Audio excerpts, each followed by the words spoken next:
After you've gone ahead and done that, please go ahead and using a rag, just remove any of the dust off your product because you don't want that dust getting stuck on there before you apply the finish.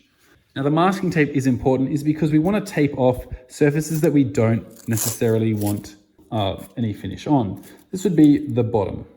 So you come along and try and get this right up against that bottom edge there, sticking that nice and flat down.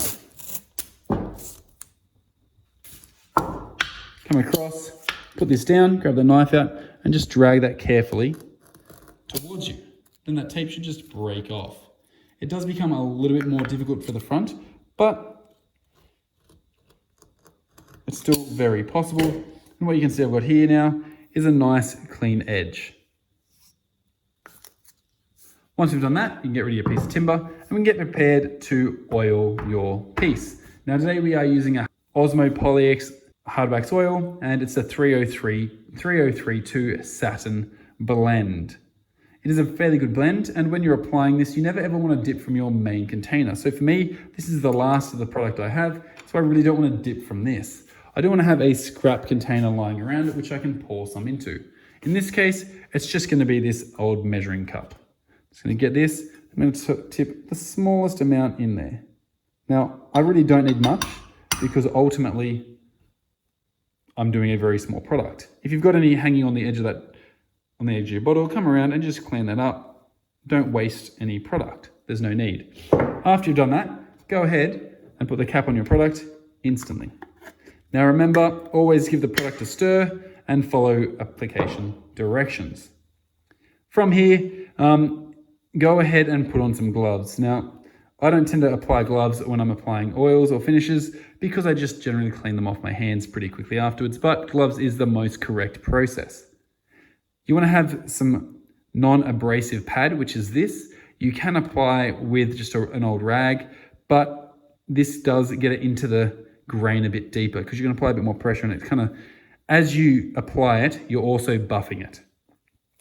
And then come through and apply this in. Now, as you can see, that's gone from 0 to hero very quickly there. It's beautiful. If you're looking at the front to the end, that's stunning. It does bring out the goldenness of the pine and the dark brown of that Tasmanian blackwood. Come through and apply as much as possible, or cover as many areas as possible. Come around and get that all the way up, around, on the front of that nose there, and coming over. Now there is discussion over whether you can hold your finish when you're applying.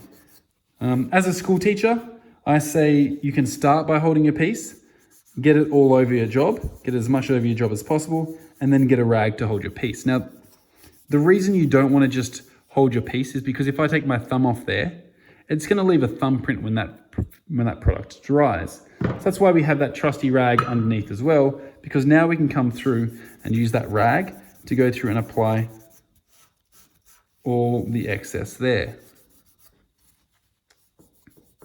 Coming through, switching that across, making sure to get a good coat.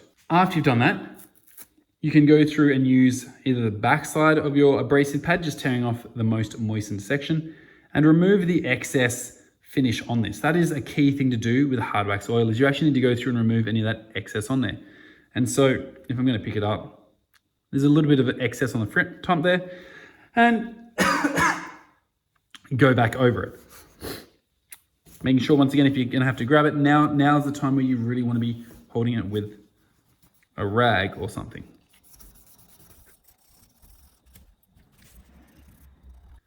Now we want to leave it to dry. Now always check the instructions on the Osmo Polyx or on whatever product you're using to find out how long you need it to dry for. After you've let it dry for that amount of time, go ahead and reapply a second coat. That second coat is going to come through and pick up any blemishes. In fact, that first coat is, and it can be a great time to go through and check and say, hang on, there's a blemish, for example, there's a blemish right here that I need to pay attention to. To me, that looks like it's a bit of a scratch. And so I need to go through, resand this back section and get that nice and smooth. I'll only do any work on this after it's had time to dry properly, because otherwise the dust will stick to it and cause issues. Go ahead, place your piece in a dust-free zone, and I'll see you in the next episode of the Woodwork Experience.